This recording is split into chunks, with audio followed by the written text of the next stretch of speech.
ఉంచుకోకండి.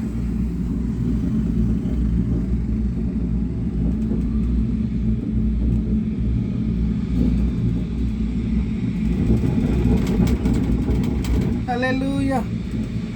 యేసయ్యా, ఎంత గొప్ప దేవుడు తండ్రి నువ్వు. నీ సృష్టి ఎంత గొప్పది, ఎంత అందంగా ఉందంటే.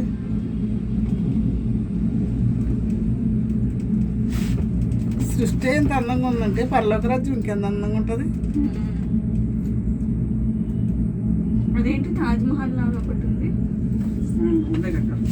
ఎక్కడ?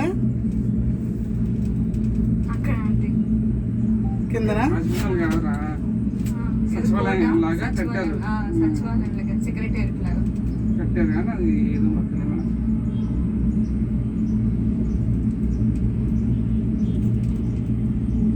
బీచ్ దగ్గర ఇప్పుడు ఎవరు ఉండరు.